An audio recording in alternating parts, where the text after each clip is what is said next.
Nabi itu tahu bahwa akhirat itu tidak bisa batasi Allah. Kamu tidak bisa nyemprit Allah. Allah, ini akhirat loh. Amal sudah ada manfaat. Ingat itu. Tidak bisa seperti itu. Allah itu nggak bisa tunduk sama konstitusi yang bernama akhirat. Artinya Allah meskipun di akhirat tetap duwe hak yaf'alu ma yasa atau yaf'alu ma yurid. Nggak bisa kamu terus wah ini akhirat amal ra iso dikirim wong mati, amal ra iso dikirim. Lho pangeran kok mbok atur. Makanya ada kiai mengatakan kodok qadar ora iso dirubah, itu kamu. Makanya ada seorang kiai ditanya, kodok qadar ora iso dirubah sekali dicatat selesai. Jari kiai tadi, tapi nak Allah iso.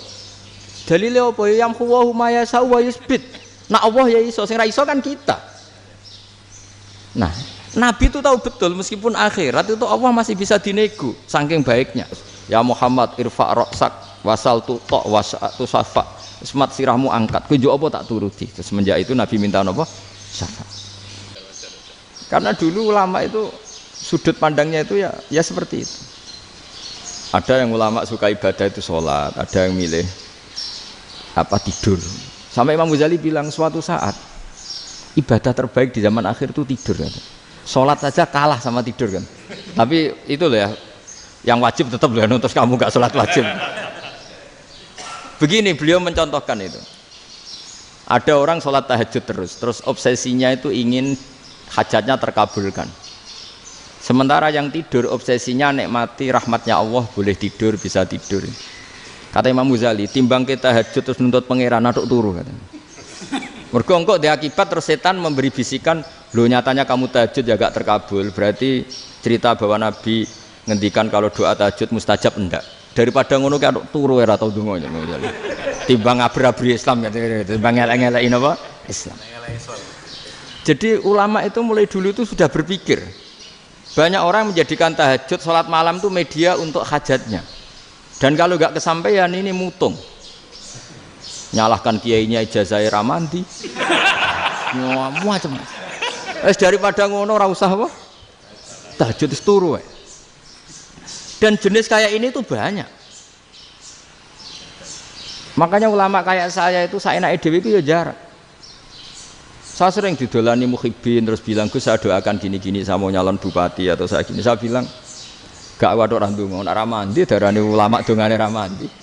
Nak mandi kamu jadi bupati tetap nganggep karena beli. Sopo sing ra roh bupati saya gak beli. Ribet kan? Ketika mereka jadi ngunsurkan doa kamu apa karena kemarin beli? Yang beli maksudnya nggak beli nggak usah tersinggung.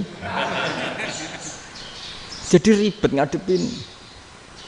Nggak artinya gini loh, doa itu jangan dipakai begitu loh. Kalau minta nasihat tak nasihati jadi bupati yang baik, gubernur yang kalau minta doa itu resikonya. Akhirnya kiai kalau diminta doa ya doa sebenarnya diisinya itu nggak doa kemenangan. Selamat. Itu nggak selamat gitu. Karena ribet. Makanya Islam itu doa itu setelah iman. Aturan iman benar baru doa. Aturan iman benar termasuk Allah itu yaf'alu ma yasha, boleh melakukan yang dikehendaki. Allah enggak boleh terdikte oleh doa kita, enggak boleh. Ya saya ulang lagi ya, mazhab Hasan Asyadzili ini khas kita. Jadi la ilaha illallah itu didahulukan sebelum istighfar. Tapi kebalikannya mazhab Imam Sanusi itu dibalik. La ilaha illallah itu kalimat yang sakral.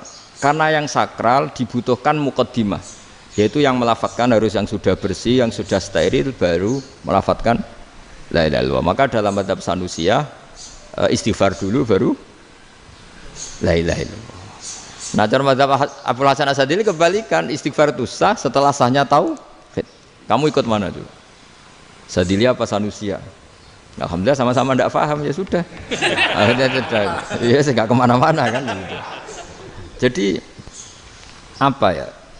Terus ini saya teruskan ini biar khas pesantren atau khas NU lah, kalau bahasa Pak Rektor khas NU. Ini Ben sampean tahu beberapa perbedaan itu lazim, halaman 24. Ya halaman 24 sama 25. Tak baca ini masih orisinil. An Sufyan bin Uyainah ini juga gurunya Imam Syafi'i. Kata Sufyan bin Uyainah beliau cerita, kana Isa wa Yahya alaihi masalam ya'tiyanil qaryah. Fayas'alu Isa an syirari ahliha. Was'alu Yahya an khiyari ahliha. Jadi Nabi Isa dan Nabi Yahya itu satu generasi, sama-sama masih muda. Kalau di satu kampung yang Nabi Yahya tanya, ini keluarga terbaik siapa? Saya mau nginap di situ karena kumpul orang baik itu nyaman. Kalau Nabi Isa kebalikan, keluarga terburuk mana ya? Saya tak di situ. Nah terus akhirnya faqala lahu Yahya, lima tanzilu ala syirarin nas. Kenapa kalau kamu bermalam kok malah kumpul orang-orang yang nakal? Innama ana tabibun udawil mardo. Saya ini nabi ibarat dokter. Di mana-mana dokter yang ngumpuli yang sakit, ngobati yang sakit. Makanya di NU itu ya banyak Kiai Jazab mengumpuli yang nakal-nakal. Nak tepak yang ngentas yang nakal, nak ora tepak ya katut. Ini adu nyali lah sudah gitu. Tapi itu ada ilmunya, yaitu niru Nabi siapa? Isa. Kalau kamu dokter penelitian tuh cari daerah yang banyak pandemi apa yang bersih? Yang banyak pandemi, karena yang namanya penelitian ya di situ kan. Kalau kamu dakwah ngentas kemiskinan, ke daerah miskin apa daerah kaya? Nah sama, kalau ngentas kefasikan ke daerah fasik apa daerah orang soleh? Fasik. Ya, tapi itu Nabi Isa. Nah kalau kamu tidak Nabi kan potensinya kan itu. Tapi setidaknya bahwa kita sering disalahkan karena punya beberapa tokoh yang ngancani fasik-fasik, itu sebenarnya ada dalilnya, yaitu Nabi siapa? Isa. Nah terus masalah tegas dan lunak. Ketika ada mahasiswa misalnya pacaran, boncengan lanang dan perempuan, itu pilihan kita apa? Kalau tegas, terus gak mau mendengar kita. Misalnya gini contoh gampang, tak beri contoh Pak D. Jangan orang tua, nanti secara fikih itu beda. Nah ini kan kita orang pesantren, nah, biasa ngaji fikih detail. Kamu Pak D seorang perempuan, mahasiswi misalnya, sering pacaran. Setiap ke situ sama pacarnya kamu diam saja. Padahal kamu dosen keislaman. Mesti pamanaan kamu nyimpulkan, ternyata pacaran itu tidak apa-apa. Buktinya Pak D itu tidak negur, menengahi. Ini berarti as-sukut alal mungkar. Tapi kebalikannya, Pak D ini terkenal keras. Nak rono mesti ada kuponaan. Akhirnya yura rono. Mesti ngerti nak mesti diamuk. Nah, dua orang ini sama-sama gagal kan? Yang lunak menjadikan ponaannya pacaran terus karena enggak negur sehingga dikira membolehkan. Sing keras juga gak sempat bina wong rono era wani. Akhirnya dua orang ini sama-sama enggak ketemu, sama-sama enggak berkesempatan membina kan? Gagal membina kan? Karena yang keras ponaannya enggak pernah situ, berarti enggak bisa bina kan? Yang lunak membiarkan berarti juga ada bina. Nah, Islam itu antara dua itu. Ya agak terlalu lunak, enggak terlalu keras. Karena kalau terlalu keras, misalnya ada kiai terlalu keras, lu masyarakat mau tanya itu gimana? Lari kan? Lu saya ini punya pengalaman pribadi. Saya ini kan kecelok orang alim. Itu kalau pernah ya saya itu berusaha ya pokoknya ya umumnya orang alim lah. Tenang, terus anteng, enggak gejlok-gejlokan. Itu enggak ada yang tanya. Saya mimpi ketemu beberapa ulama itu disalahkan. Terus umat saya kalau mau tanya itu ke siapa? Wong alim wis wibawa, meneng tambah banget wibawane. Bala Quran sering gojlok rektor macam-macam. Terus wong wanita kok, saya biasa ke pasar pandangan dicegot orang. Gus, putri saya itu sering keluar darah tapi melebihi batas haid gini-gini. Kalau badhe sowan jenengan, gak usah sowan ning kene mbek ngadeg-ngadegan. Terus tanya, yang haid berapa hari, Gus? Ya supaya rudat ilal adat. Adat sebelum dia punya penyakit istihadah itu berapa? 6 hari ya sudah, kembali 6 hari lainnya mustahadah, tetap sholat, tetap normal. Tapi kalau sawi bawa, moro pasar gue tasbih seduwilu. Iku mesti wong salaman njaluk donga yakin. Tapi baru kayak rada uraan ketemu wong-wong, dol pening ndi? Mak pening ndi? Gus beneran Gus ketemu jenengan kula wingi badhe tuwa kok. Akhirnya tanya. Dadi uraanku iku amdan. Lha nek sampean asli, iki asli uraan. Karena ndak uraan lah tetap ndak wibawa kan. Jadi baru kayak uraan itu ya banyak. Saya itu kalau ngantor di Jogja itu banyak orang yang tanya. Ya biasa tuh tanya macam-macam. Karena saya uraan. Ke pasar ya orang, bahkan di bis sering ketemu orang. Wah beneran Gus kalau badhe sowan jenengan badhe tanya ini. Ya sudah di sini aja. Jadi semua itu diilmoni. Nabi itu punya sisi yang dua-duanya jalan. Memang beliau luar biasa, dipilih Allah yang luar biasa. Nabi ketika wibawa itu banyak sahabat yang bahkan mengenali wajahnya aja tidak bisa.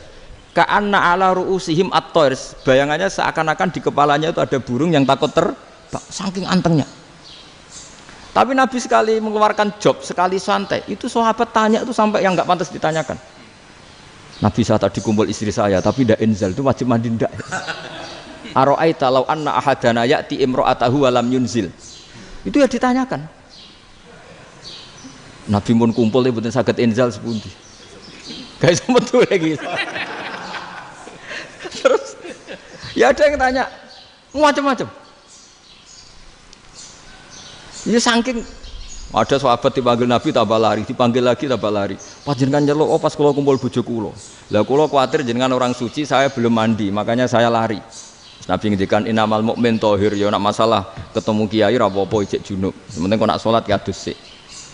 Tapi Nabi sekali pakai madzahirul jalal, tapi pakai wibawanya, itu orang enggak berani ngomong. Tapi sekali Nabi rileks, itu orang bisa tanya apa saja, termasuk halal yang enggak pantas. Lalu ada sahabat itu tanya lucu, tanya Maimunah. Maimunah itu ya cantik tapi sudah agak tua lah. Maimunah, ya umal mukminin, hukumnya ngambung bojo pas Ramadan piye? Wah gak roh aku, gak tahu diambung kan Nabi pas Ramadan. Tanya Saudah, wah malah ngarah diambung. Kalau Saudah itu kan wis tuwa itu. Lucunya istrinya jawab, tanya Aisyah yang mungkin Nabi. Iya, yang mungkin tanya Aisyah. Itu yang usul ya istrinya Nabi Maimunah. Selalu Aisyah. Tanya Mbak Aisyah. Ya Amirul ya umal mukminin gini-gini. Aisyah yang cantik masih perawan kan. Qabbalani Rasulullah bahwa oh Nabi biasa ngambung-ngambung pas Ramadan dan beliau tetap puasa. Akhirnya fakih ngarang kan wa takbil fi Ramadan wa tublah la tubtilu shauma ngambung ora. Iku ya udah biasa di sini. Ya nasi bojone ayu. Ndak ini artinya seasik itu. Jadi garwane Nabi sing ngrasa rodok tuwa. Wah, aku ora tahu. Kok Aisyah. Serilek itu dulu itu. Maksudnya orang Islam pertentangan itu. Maksudnya ini ya balik semua ini bedanya orang pesantren sama orang kampus. Kalau orang kampus mau cerita agama itu rahmatan lil alamin, tapi nyontokno rileke ora iso. Agama itu rilek, tapi nyontokno rileke ora iso. Mergo ya rapati ngaji. Contohnya ora iso, dadi mau gawe kaidah kok Islam itu rahmatan. Jadi Nabi itu lah, Allah juga gitu. Allah itu kalau sudah memperlihatkan madzahirul jalal, itu mbok malaikat Jibril rawani. Ketika Allah dengan madzahirul jalal. Tapi kalau Allah dengan madzahirul jamal, madzahirul apa? Jamal. Iku yo gojok-gojok kan ambek makhluke gojok. Yo buli-bulian cara sakniki. Ya sampean delok ning hadis syafaat itu, akhiru man dakhalal jannah atau akhiru man kharaja minan nar, itu di beberapa judul. Ada seorang rojul yang ahli neraka ya, dintas mbek pangeran terus didudono swarga. Gusti, swarga sengiler tok ora wong wayu roh wis ngiler tok ngerjaluk Gusti mosok roh tok ora oleh mlebu jarimu asal mlebu metu kon neraka ora jaluk-jaluk meneh sumpah lho ya gak jaluk apa-apa meneh mboten Gusti sekali saya keluar dari neraka ndak akan minta apa-apa lagi wis wallahi la as'alu ghairaha mesti ghaira khoslah ghaira tilkal khoslah ya niku pokoke selain keluar dari neraka saya ndak akan minta lagi didono swarga wong do kelon seruwibet kan sing bojone elek kan dendam dadi ning swarga iku. Swarga iku wis macam-macam. Gusti mosok roh tok ora oleh mlebu. Jarine janji ra njaluk meneh. Akhire ya wis didelokno neraka. Jadi pangeran jawabe gampang didelokno neraka. Roh neraka begitu menyakitkan, begitu ngeri. Sudah Gusti saya ndak minta surga, sementing enggak masuk neraka. Rabbana srif anna adzab jahannam. Setelah lama itu diadepno swarga njuk mlebu swarga, terus diadepno neraka. Akhirnya ya sudah saiki mlebu swarga gak apa-apa. Iku jawabe lucu. Atas taziu jenengan ngenyek kula. Wong karuan ra ahli swarga kok mlebu swarga. Terus akhirnya mlebu swarga. Kan mlebu swarga tamanna, sangen-angen sing mbok jaluk apa? Barang angen-angen yang indah-indah, laka wa asratu amsal. Ya iku tak turuti wa asratu amsalih lan lipatan ke-10. Jawabe wong lanang ya lucu. Atas taziu bi wa anta rabbul alamin. Jenengan pangeran kok ngenyekan. Maksudnya wis karuan aku ora pantes. Terus dari pangeran la astazi'u bika walakinni alama asya'u qadir. Aku gak ngenyek kowe, pancen aku pangeran. Nuruti kowe iku iso. Jadi Allah sendiri ketika dengan madzahirul jamal itu malaikat ya ono sing wani bantah. Masyhur itu kan malaikat sing bantah pangeran ataj alufiya mayufsidu fiya wasfikut. Karena Allah dengan madzahirul jamal. Sing paling masyhur Nabi Musa. Nabi Musa itu ketika Nabi Mi'raj. Nabi Mi'raj itu beliau kira-kira di langit keempat lah yang masyhur atau kelima. Ngelangkai. Nabi Musa nangis, ya Rabbi ini apa-apaan? Orang sing ja'a ba'di kemudian melangkai makom saya ini apa-apaan? Dan Nabi Muhammad kan apapun hebatnya kan junior. Kok melangkai makom saya ini apa-apaan? Enggak fair. Sampai Nabi Muhammad itu tanya gini sama Jibril, reaksi Allah gimana ketika melihat Musa seperti itu? Jawab malaikat Jibril lucu, ya roh hiddatahu, Allah sapal gayanya Musa, biar lucu. Ya dibiarin aja sama Allah. Tapi yang jenenge Nabi Musa itu kekasihnya Allah, tetap berkah bagi kita, betul. Ketika setelah Mi'raj diwajibkan sholat 50, gentenan Nabi Musa kelihatan nabinya. Sebenarnya Nabi Musa itu sebetulnya loh, gak nguntungkan kita sebetulnya. Tapi yang nguntungkan, sebenarnya ndak niat nguntungkan kita, tapi nguntungkan. Nabi Ibrahim kan di langit ke-6, keren lah. Konti jong ketemu Allah ngeten-ngeten kan sholat 50. Karena Nabi Ibrahim terkenal Nabi baik, ndak bantah.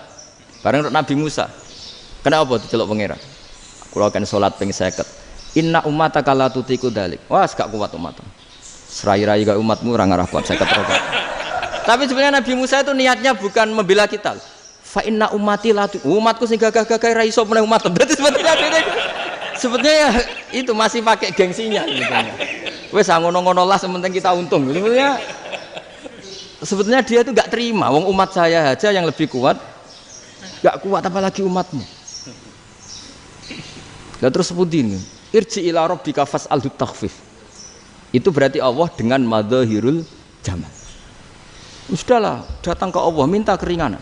Allah itu baik. Minta, ambek Allah diringana mau 5 tok, jadi cek 45. Balik ke Nabi Musa, piro 45, cek ra kuat umat. Wong umat kowe ra kuat, dadi sebenarnya dia bilang umat kowe ra kuat.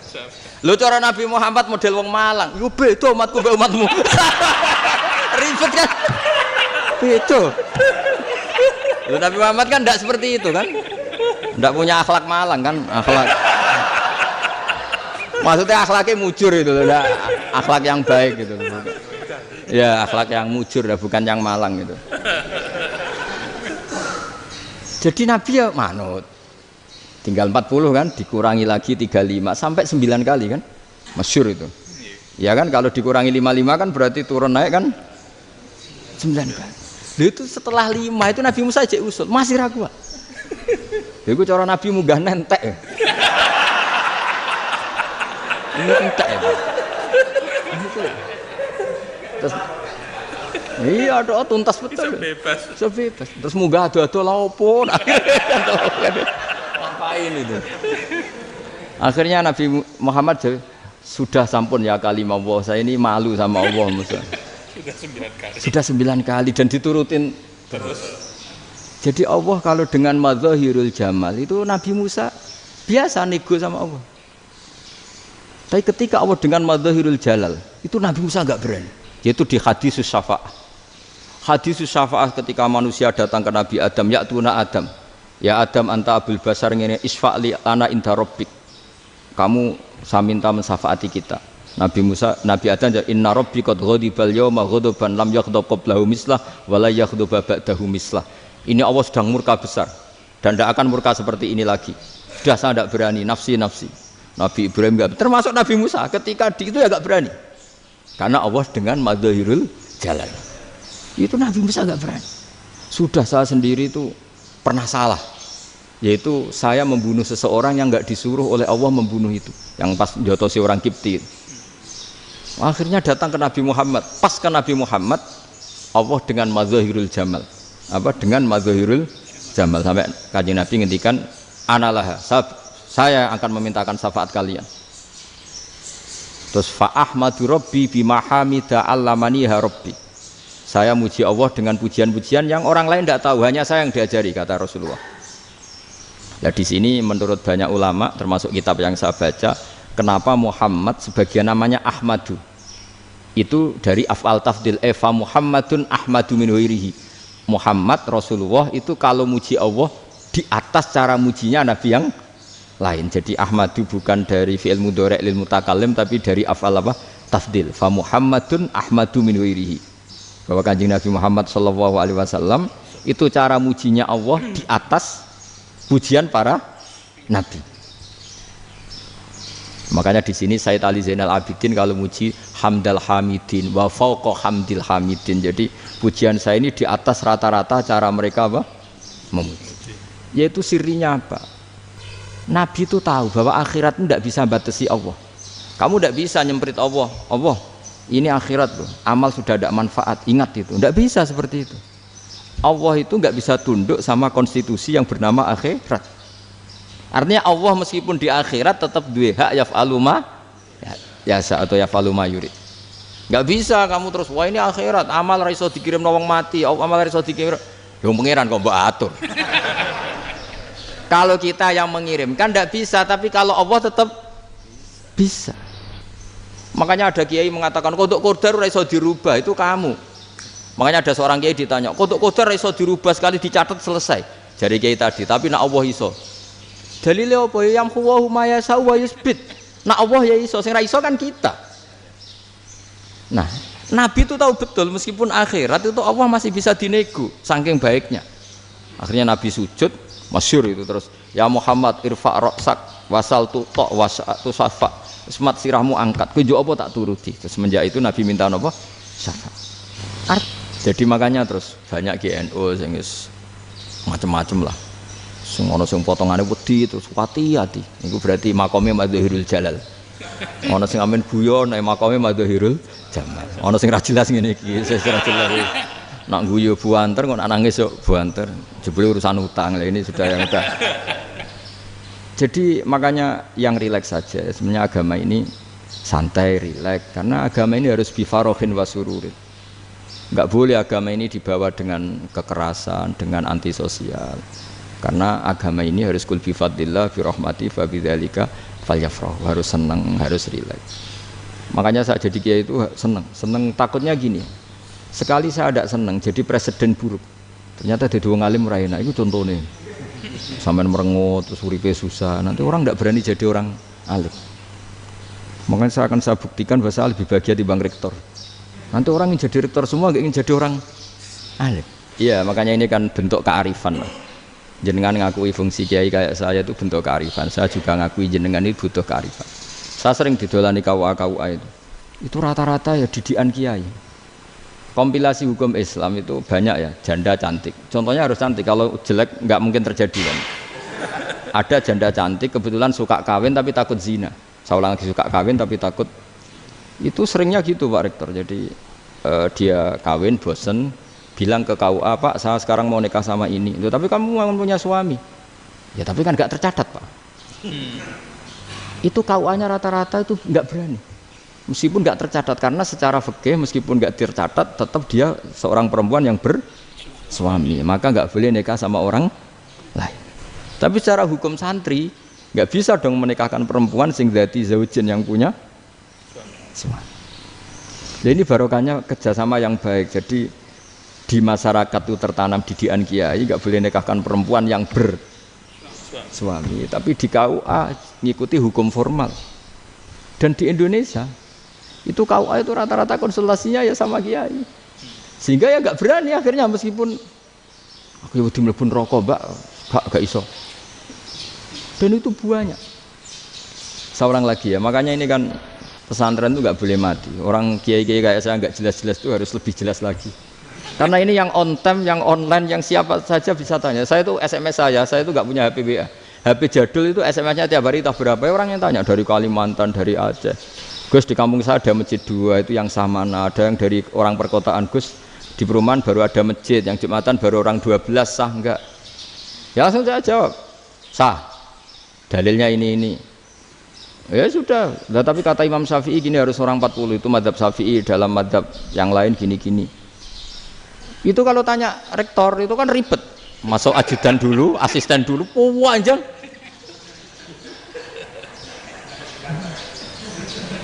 Wah itu kan ribet kan? Manggil dosen dekan VAI dipanggil, dekan VAI nggak mau langsung jawab, cari dosen yang nekuni itu. Usul fikih, saya nekuni itu baru seminar, nunggu dulu mbak ini orangnya baru. Panjang kan? Bisa tutup Islam kalau kesuwen. Coba kalau tanya kiai kan enggak ketemu di jalan. Dulu Mbah Zubair kata Mbah Mun, saya termasuk santri yang diapresiasi Mbah Mun. Dhisik Mbah Zubair ya ngono, anak nong takok wis sowan gak oleh. Gak takok ning kene ae. Jangan biasa ditanya orang ngadeg-adegan. Ya alhamdulillah ilmunya cukup, kalau gak cukup ya kok sik. Jadi sebetulnya orang sopan itu ya agak-agak ada yang ditutupi sebetulnya. Mboten prayogi teng dalan nginjang mawon matur. Ya sebetulnya ya sebenarnya memang ilmunya agak cukup gitu. Tapi itu sebenarnya secara fikih itu haram, menunda itu haram. Ya haram tuh, coba bayangkan ya, kalau tanyanya sekarang, Gus saya ini sudah keluar darah 1 bulan penuh, padahal normalnya hanya 6 hari. Saya nanti sholat enggak? Kalau nginjang mawon dugi kula, berarti kan hari ini belum ada keputusan. Sholat apa enggak kan? Tapi karena modus tadi, boten prayogi nggih ngendikan ngoten teng dalan nginjang tengen kula. Itu kemungkinannya 2, sopan atau goblok, itu saja. Kayaknya kalau sopan enggak lah. Kayaknya enggak lah kata. Karena secara fikih itu jelas haram. Bagaimana mungkin sesuatu yang harus dipraktekkan nanti duhur dijawab besok, berarti duhur, asar sampai subuh belum ada jawaban, berarti nggak ada sholat kan? Makanya dibutuhkan orang-orang alim yang kultural seperti ini, dan NU menghormati kultural. Tapi Mbah Mun juga sangat menghormati Islam formal, karena tadi produk-produk formal itu bisa dilembagakan oleh negara, dan itu kita ikut untung. Makanya Mbah Mun itu kalau punya tamu KUA, punya tamu polisi sampai pejabat itu. Kenapa saya contohkan KUA? Supaya jangan kira seperti pendapat orang-orang hasud, wah mesti aja disolani presiden seneng, menteri seneng. Enggak juga, sebenarnya semua kiai itu mulai KUA sampai polisi, polsek, polres itu seneng semua, karena sama-sama diajak mengawal bangsa ini, diajak mengayomi semua masyarakat. Tapi kadang-kadang masyarakat ngeritiknya, jenenge kiai disolani menteri ya seneng, presiden, padahal yang sowan kiai itu ya mulai KUA, kapolsek, kepala desa, RT, mudin. Itu mudin kalau tanya ya lucu-lucu. Gus kalau nate nyembelih pitik kemanian, pitik gue gede man. Akhirnya Gus ngerti nak kemanian langsung tak sebelah benda. Terusannya gue sah tau. Itu ribet. Ya tak jawab. Lah pitik pasti gue jek urip to ora. Terus urip Gus. Wis sah cara madzhab Malik kerja urip. Karena itu ada perdebatan antara madzhab Malik dan madzhab Syafi'i. Nah cara Imam Syafi'i itu agak ketat. Hewan yang punya kehidupan sudah mutharibah, misalnya ayam jago, contohnya harus jago, karena kalau ayam kecil diikhlaskan haram. Jadi yang cilik wae kan gitu. Fikih itu ya, fikihnya orang Indonesia itu pecundang. Kalau ayam kecil nggak ditanyakan, mate ra wis. Kalau jago ditabrak truk kejet. Andai kan nggak disembelih pun mesti mati. Itu cara madzhab Syafi'i itu haram. Karena penyembelihan ini tidak menjadi penyebab kematian, tapi memang karena kecelakaan tadi. Tapi cara madzhab Imam Malik enggak. Andai kan enggak disembelih, matinya kan 2 menit lagi atau 1 menit lagi. Andai kan enggak disembelih, berarti mati sekarang itu bawaan pisau apa bawaan kecelakaan? Ya sudah halal gitu. Nah akhirnya ya saya bilang ya sudahlah, kita semuanya mati. Jadi cara debat, cara Imam Syafi'i enggak, cara berpikir itu sudah tidak kehidupan yang normal, yang dimana-mana penyembelihan itu mematikan yang hidup normal. Jadi agak ketat. Sehingga dalam contoh kemanian, kalau dalam bahasa Jawa nyembelih agak sempurna terus pesonya jatuh atau apa itu, kalau pakai madzhab Syafi'i agak kesulitan. Jadi kalau madzhab Malik asal diselesaikan secara fauron, dan juga sebagian madzhab Syafi'i itu halal. Nah orang mesti tanya gitu, Gus, wedhusku tabrak truk, man Gus kejet. Tapi nak pitik cilik ra ditakokno. Makanya termasuk kritiknya Mbah Mun, tapi ini madzhabnya Mbah Mun ya. Kamu boleh ikut boleh ndak, karena ini urusan ndak penting. Dewe wong-wong lucu, nak ditakoki yuyu muni haram mergo amfibi. Yuyu ngerti sampean? Yuyu nggih. Tapi nak ditakoki kepiting muni halal. Mergo nak yuyu haram gak eman, nak kepiting eman. Padahal alasannya coba, kenapa yuyu haram? Karena amfibi kan, bisa di air. Pertanyaannya, kepiting seperti itu ndak? Nah, tapi kepiting kalau haram kan eman. Karena besar kan. Kalau yuyu silahkan haram kan gitu. Artinya apa? Fikih kita ini agak-agak pecundang gitu, agak-agak pertimbangan. Iya, ini lucu kan? Kualitatif. Coba alasannya yuyu haram karena apa? Amfibi kan? Hidup dua alam. Pertanyaannya kepiting seperti itu enggak? Iya. Iya, kenapa kalau orang tanya, yuyu haram apa halal? Rata-rata jawab haram. Tapi kalau kepiting mulai khilaf. Loh mestinya kan sama kan? Nah itu karena unsur imannya. Iya tadi. Saya juga sering melihat tonggo-tonggo itu. Ayam cuwilik sakmene ketabrak truk, enggak ada yang tanya. Tapi saya pernah jalan-jalan di Naruan sini. Ono jago ketabrak, sing duwe langsung marani kula pas saya naik motor. Gus ini halal apa haram? Nak langsung kula sebelah halal apa haram? Wis kanggo kowe halal ya halal. Karena saya tahu tak jawab haram mesti kecewa itu. Aduh. Akhirnya kiai ini beratnya kan. Ya akhirnya ya saya setelah itu mate Imam Syafi'i ngapunten umat kula tuh ora siap mangke madzhab jenengan tuh ndak siap. Untuk mazhab ini tidak sama. Iya kan akhirnya pakai madzhabnya Imam Malik tadi. Ya tak Fatihah Imam Syafi'i ini mboten niat nglawan jenengan. Tapi ngobati tiang eman. Mergo pitike besar itu. Jadi ini kan cerita ya itu makanya yang rileks saja lah bahwa Islam ini yang rileks, yang menyenangkan karena ya agama ini harus menyenangkan. Raditu billahi robba. Raditu itu seneng banget, ridho itu puas. Enggak boleh beragama pertuntungan terus emosinan, ya marem atau raditu itu marem jadi yang nyaman. Ya saya kira demikian. Assalamualaikum warahmatullahi wabarakatuh.